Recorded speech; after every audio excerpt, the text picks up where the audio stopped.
I am grateful for the things that you have done. Yes, I'm grateful for the victory you won. I could go on and on and on about your word, because I'm grateful, grateful, grateful just to praise you, Lord. Flowing from my heart are the issues of my heart. His gratefulness. Hallelujah, Jesus. Thank you, Lord. Hallelujah, Jesus.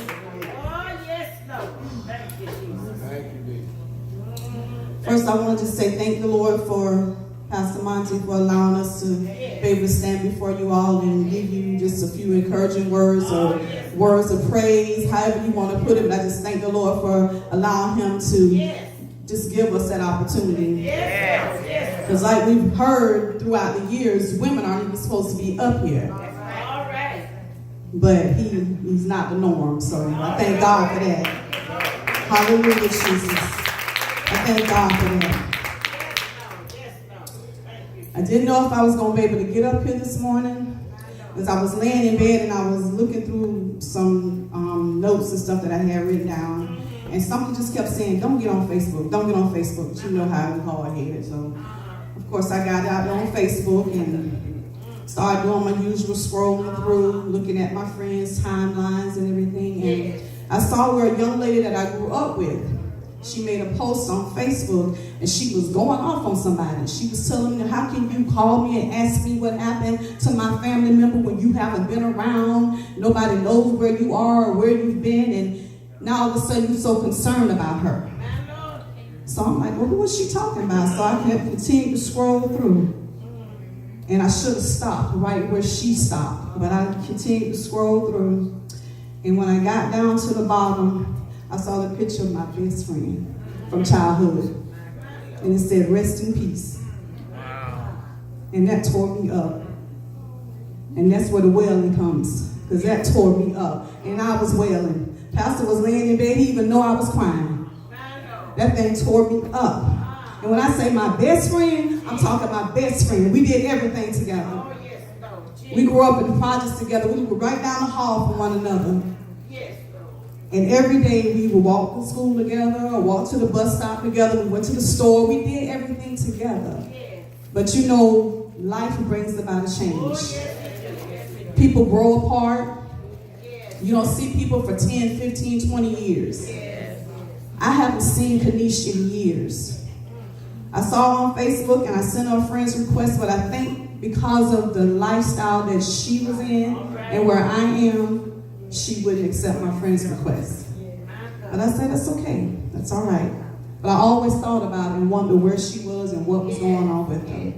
I don't know if y'all remember Sister Lachetta. She came last year to Hats and Praise and she sung. It's her niece. And she was like a mama to us. So we went to her for all the advice, everything we needed. We went to Lachetta. So I called Lachetta this morning and I said, my God, I'm not calling you to ask you what happened, because it's none of my business what happened. I just want to know, is it true? And she told me, yes, it's true. She said, nobody knows what happened. They just found her car in a ditch. She was behind the wheel. Car was still running. So they just waiting on autopsy. But I just thank God for allowing us to be friends. Because you have to thank God for all the friends that you made over all the years, because at some point in every friendship, that person has impacted your life in some way. And I thank God for that. I thank God, because that was my true friend. You have people on Facebook that you have on your friends request or your friends list. Those people aren't your friends. Those people are just being nosy. You know what I'm saying? They just be in those, they're just on Facebook. Girl, what you got going on? I'm like, ooh, child, what you see? Yeah. Okay? So those aren't real friends. Some of them may be real friends, but most of them aren't. You got 99, 22 of them probably be friends for real. So I just thank God for allowing us to come into each other's lives and just be there to encourage each other while we were in our teenage years. And I just ask y'all to keep her family in prayer. She has a child. She still has, her mother's still alive.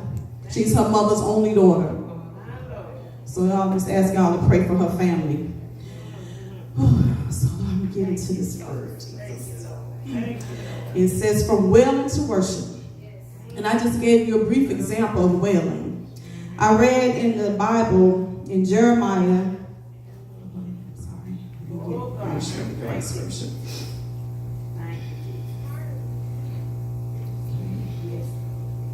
Okay, in Jeremiah, I hate when that happens. I'm nervous, so y'all please forgive me.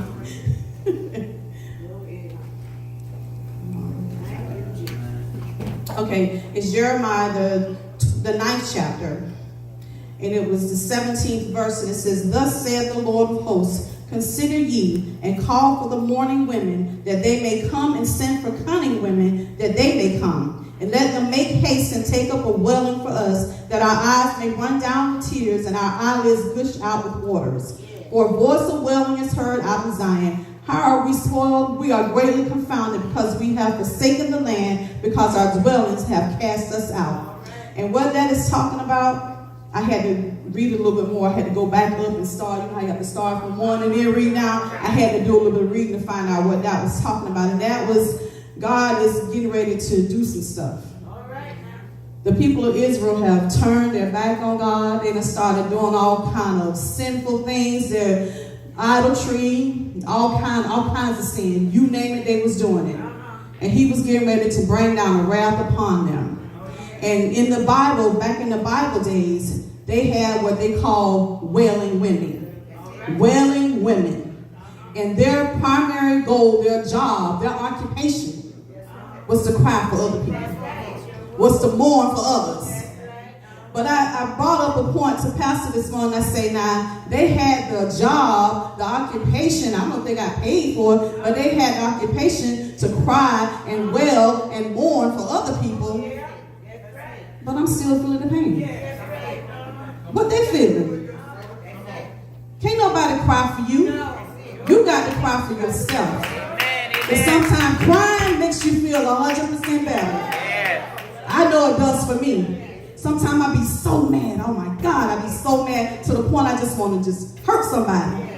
But I cry and I feel a little bit better. I cry some more and I feel a little more better. You know what I'm saying? So sometimes you have to cry. You got to get it out. Holding it inside is not a good thing. No. It's not good because it weighs heavy on your heart. Stress on your heart can kill you. It can kill you. Literally kill you. So it's better to get it out than to hold it in. So that's where the wailing comes in. Like I said, like us women of today, we cry for our children. We cry for love's lost. We cry for relationships that we just can't mend. We cry for, but those tears are our tears. Those are tears we're crying for ourselves. When my daughter is going through, yes, I cry for her, but I can't feel her pain. I know people say, oh, I feel your pain. No, you don't. You might have felt a pain like mine, but you're not feeling what I'm feeling because what I'm feeling was mine. That was my pain. So I thank God that we do have people that encourage us and pray for us because I'm telling you, I pray for my daughter all the time. There ain't a day that goes by that I don't pray for her. There ain't a day that goes by that I don't pray for y'all. I always say, Lord, keep Nolan. And when I say keep, I mean keep us together. Keep us safe. So I do a little bit of wailing for y'all. I do. I cry for y'all sometimes. But I still can't feel your pain. So I just ask the Father to comfort you. Give you peace. Give you peace of mind. Peace in your heart. Peace in your home. Peace on your job. Wherever you go, I'm praying and asking the Lord to just give you mercy, grace, peace. So that's my wailing for y'all. Amen. I pray somebody somewhere wailing somewhere for me. Okay? Amen. Amen. And I thought about all the stuff that I went through growing up. Y'all know a little bit of my history about how for 40-something years I didn't know my biological mother. And for years I hated her.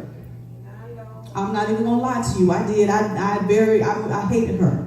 It was hate, deep hate in my heart for her. But then as I got older, my aunt that raised me, she used to tell me all the time, how can you hate this woman when you don't even know her?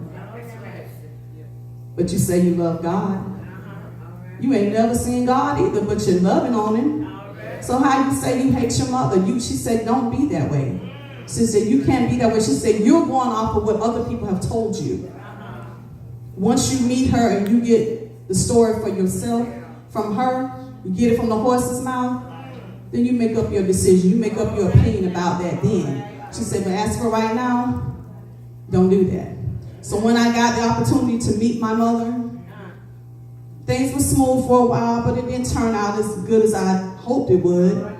And it's a sad thing because I didn't know at the time, my aunt that raised me, she was really sick. And my sister told me after she had passed, she said she was terrified. She was terrified for you to meet her because she thought that would wipe her out of your life. Absolutely not. Absolutely not. There's no way that that could ever happen. And I thank God for my aunt because she stood in the gap. She prayed for me. She encouraged me. She raised me. She wailed for me. She wailed for me many, many nights, and I know she did. And I thank God for her. I thank God for her. And like Pastor T was saying last night, she went through some things in her childhood, and so did I. I went through some things at the hands of relatives, blood relatives. Blood relatives. And for many, many years, I dwelled on that. For many, many years, I wailed about that. I wake up in the middle of the night thinking about it, and I cry. And I say, why me? I was just a child. Why would you do that to me? But why not me? Why not me? Why not me? Why? What's so good about me that things can't happen to me? I'm no better than you or anyone else. And I hate those things that happen to me, but I thank God because he brought me through. Hallelujah, Jesus. He brought me through. And I'm at the point, but I'm healing. I'm healing. I still think about certain things, but I'm not like I used to be. And I thank God that I'm not that person that I once was. Because I hated those family members because I saw them. They did stuff and I still had to go around for family reunions, family functions. So I still saw them eye to eye. And I know I'm not the only one. I know that I'm not the only one. And I just thank God that, my God, that I did not let that stuff define me. And now I'm at the point where the worship comes in. I'm at the point where I'm ready to worship God. I'm ready to thank God. I'm ready to fall down on my face and thank him daily for all the stuff that I had to endure to get to this point. I failed marriage, all kind of craziness I did growing up. I thank God for all those experiences because of all that right there. Look at me now. And I just thank God for the me that I am now. I'm still learning. I'm still growing. I'm not perfect. I'm never going to be perfect. And I'm not striving to be perfect. I'm just striving to be like Christ. I'm striving to be like Christ. I know he was perfect, but I'll never get to his level. I'll never get to that level. But I thank God for the change in my life. I thank God daily for my husband. I thank God for Auntie Kitty, Mother Hattie, Auntie Christine, Auntie Connie, Uncle Bob. All y'all have played a part in me growing. Because since we've been here, I've grown a lot. I have. And I thank God for that. I thank God for each one of y'all respecting me. A lot of y'all are older than me, but you still respect me. And a lot of times that don't happen. A young couple come into a church and they don't get that respect. And the only thing I ask is, like Pastor said, keep your eyes on him. Stop looking around at other people. Keep your eyes on him. Because as long as he got his eyes on God and he's following God's footsteps and you following him, you can't go wrong. Amen. That's all I ask. That's all I ask. If there's ever a time where I've said or done anything to hurt, harm, or embarrass you in any way, please forgive me. Please forgive me. Because it was never me. Never me. Never meant to do it. I would never intentionally do anything to hurt, harm, embarrass, or anybody in Nola or anywhere else, because that's not me. That's not how I was raised. You can tell a lot about a person how they were raised by the way that they act when their parents are not around. And my mama gone. Well, my mother that raised me, she's gone. And I ask y'all to pray for my biological mother. She has mental illness issues. She does. She refuses to believe that, but she has mental illness, and mental illness will kill you. It will cause you to do harmful things to yourself. Pray for my daughter. She has mental health. She has issues too. My granddaughter has issues too. Pray for them all. I'm telling you, it's like they say, it's hereditary. Sometimes I don't agree with the hereditary thing. I don't.